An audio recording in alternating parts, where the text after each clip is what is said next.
Hello बच्चों, कैसे हो आप लोग। आप सभी का आज के वीडियो में बहुत बहुत स्वागत है। और आज यहाँ पे हम लोग बात करेंगे जो हिंदी का 6th चैप्टर है 8th क्लास का, दारागंज के वे दिन।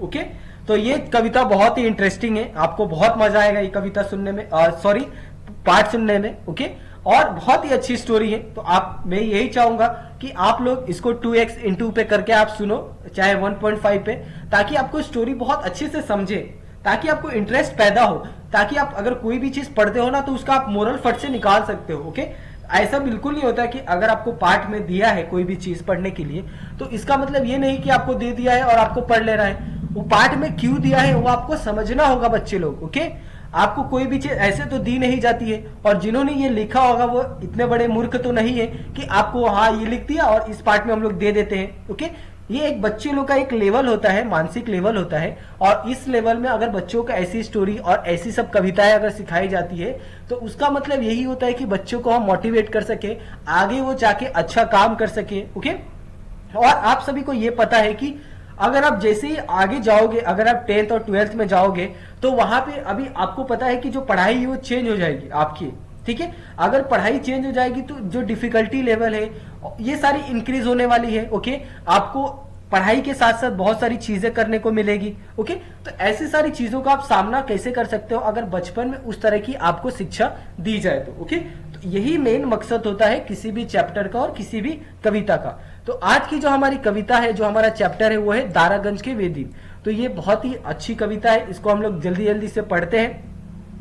उम्र के जिस दौर में गुजर रही हूँ उसमें या तो नानी पोतों के साथ खेलना और उलझना अच्छा लगता है या फिर यादों की जुगाली करने में आनंद आता है। आज वसंत पंचमी में याद आ रहे हैं महाकवि सूर्यकांत निराला जी। बात 1951 की है, जब मैं इलाहाबाद विश्वविद्यालय में बीए में पढ़ती थी। घर मेरा दारागंज में था। पिछवाड़े रहते थे महाराणा निराला। अपने घर के बैठक की बालकनी में खड़े होकर सड़क की ओर देखने पर प्राय प्रतिदिन की सुबह सुबह निराला जी के दर्शन हो जाते थे। दारागंज में हमारे घर के बहुत पास ही गंगा की घाट है। तहमत लपेटे नंगे बदन पैदल चलते हुए वो गंगा स्नान के लिए जाते थे। देवतुल्य सुदर्शन व्यक्ति, ऊंची लंबी पुष्ट देव यति, उन्नत ललाट, चौड़ी छाती, मदमाती चाल, कोई चाहे ना चाहे हर देखने वाले का माथा झुक जाता और हाथ प्रणाम की मुद्रा में खुद ब खुद जुड़ जाते। एक दिन तो ऐसा सौभाग्य मिला कि यूं दूर से प्रणाम न करके मैंने सामने से साक्षात उन्हें आते देखा और प्रणाम किया। मैं गोदी में अपने बहुत सुंदर नन्हे मुन्ने भतीजे को लिए थी। उन्होंने उसका नाम पूछा तो मैंने उनका नाम बताया और मेरी माँ ने इसका नाम दिव्य दर्शन रखा है। बड़े प्रसन्न हुए और मेरी गोदी में से उसे अपनी गोदी में ले लिया। गोद में लेते ही मेरी उंगलियों में पहना हुआ मिजमार उनके हाथों में छू गया तो बोले, सितार बजाती हो? मैंने कहा जी, बीए के कोर्स में मैंने सितार को एक विषय के रूप में लिया है। वह बोले, अरे ये तो बहुत अच्छी बात है, खूब सीख लिया हो। कहाँ रहती हो? मैंने कहा जी, हम जहाँ खड़े हैं वहीं ऊपर की मंजिल पर रहती हूँ। वह तुरंत बोले, चलो चलते हैं। मेरी तो रूह कांप गई। अरे सुबह सुबह एकदम अस्त व्यस्त पड़ा होगा मेरा कमरा, बैठक में भाई साहब सोए होंगे, अब क्या करूं? पर भला उन्हें मना भी कैसे किया जा सकता था। रसोई में बाहर आकर मेरी भाभी ने चरण स्पर्श किए। उन्होंने स्नेहिल आशीर्वाद मिला।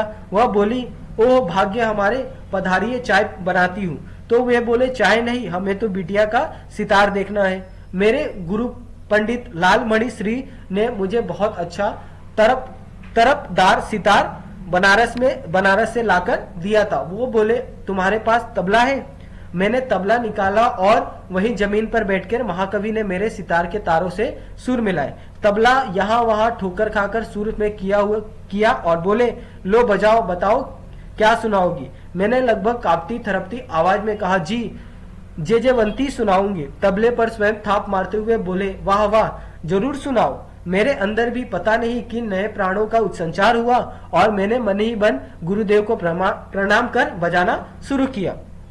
कितनी देर तक मैं बजाती रही और वो आह आह करते वाह वाह करते हुए सुनते रहे।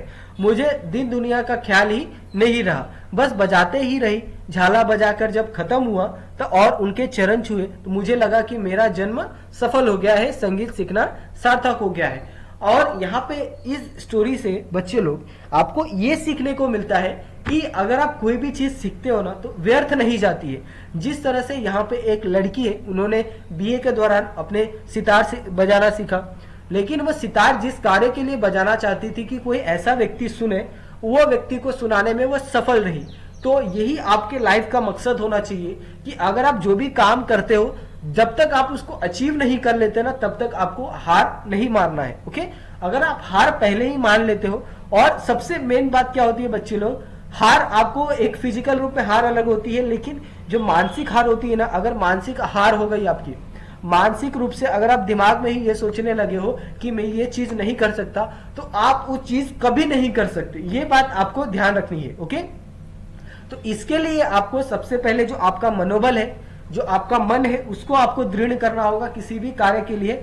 अगर आपका मन दृढ़ हो गया तो आप कोई भी काम आसानी से कर सकते हो। तो यही काम वहां पे जो बालिका थी उसने किया, उन्होंने सीखा और उन्होंने अपने जो भी व्यक्ति उनके मनपसंद के व्यक्ति थे उनको ये सुनाया। ओके, उसके बाद वह तो बस बिना कुछ बोले एकदम फट से खड़े हो गए और बोले चलो मेरे साथ।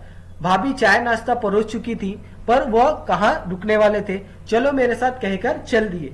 भाभी ने इशारों में कहा जाओ साथ में, कहाँ जाना है पूछने का प्रश्न ही नहीं था। मन चालित सी उनके पीछे पीछे चलने लगी। गली के छोर पर रामकृष्ण बजाज की कपड़ों की दुकान थी।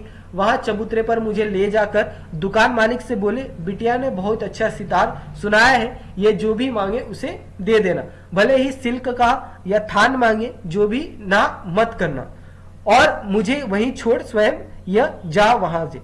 मेरे घर से मिले संस्कार ऐसे थे कि यूं कुछ भी लेने का प्रश्न ही नहीं उठता था। मैंने विनम्रता पूर्वक कहा नहीं, मुझे कुछ नहीं चाहिए।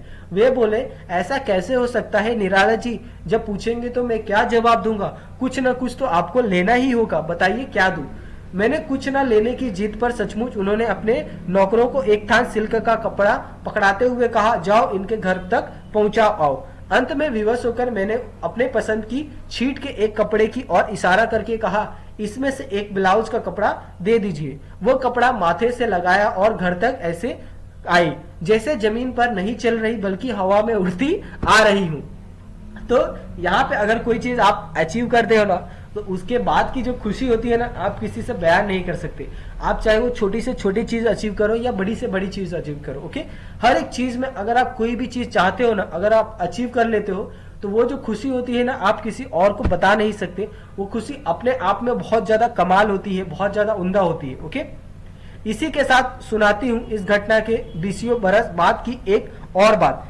तब मैं मुंबई में रहती थी। दोपहर में भारती जी का अपने कार्यालय से फोन आया कि थोड़ी देर में शिवानी जी घर पहुंच रही है, शाम को मुझे आज थोड़ी सी देर हो जाएगी, तुम उनका ख्याल रखना।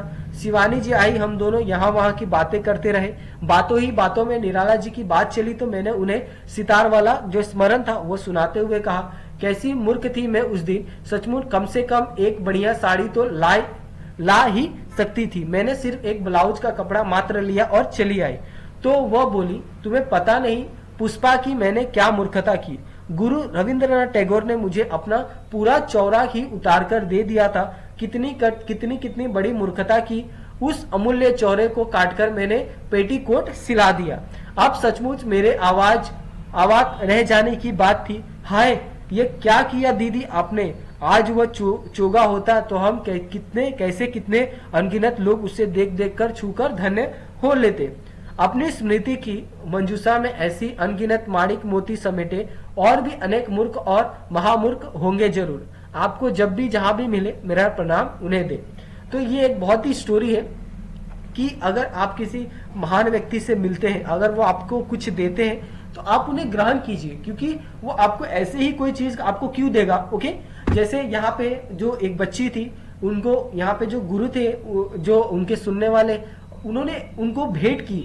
उन्होंने कहा कि आपको जो लेना है ले लो, लेकिन उस लड़की ने उनसे सिर्फ एक ब्लाउज का कपड़ा लिया। तो ऐसा बिल्कुल नहीं है कि उसने अच्छा काम नहीं किया, लेकिन अगर कोई चीज आपको सामने से कोई बड़ा व्यक्ति ऑफर करता है तो इसका मतलब है कि उसने सोच समझ के आपको ऑफर किया होगा। ओके, उसके पीछे की कुछ और बातें होगी, या फिर वो चाहता होगा कि आप आगे बढ़े। तो इसीलिए आपको अगर कोई चीज देना चाहता है दिल से तो आप उसे ग्रहण कीजिए। ओके, उसी तरह से यहाँ पे जो उसकी दीदी थी, उन्होंने रविंद्रनाथ टैगोर का जो किस्सा सुना है, वो कितना, सोच सकते हो कि रविंद्रनाथ टैगोर द्वारा दिया हुआ कपड़ा उसने काट के पेटीकोट बना दिया। ओके, तो ये कितनी ही मूर्ख वाली बातें हैं, यही सारी चीजें वो लोग डिस्कस कर रहे थे। ओके, तो आज के लिए बस इतना ही। आपको ये स्टोरी कैसी लगी? बहुत ही मजेदार स्टोरी है, इससे आपको बहुत सारी चीजें सीखने को भी मिलेगी। ओके, तो आपको ये स्टोरी कैसी लगी प्लीज हमें कमेंट करके बताएं, और प्लीज हमारे चैनल को भी सब्सक्राइब कर ले। थैंक यू सो मच बच्चे लोग, मिलते हैं हम लोग नेक्स्ट वीडियो में।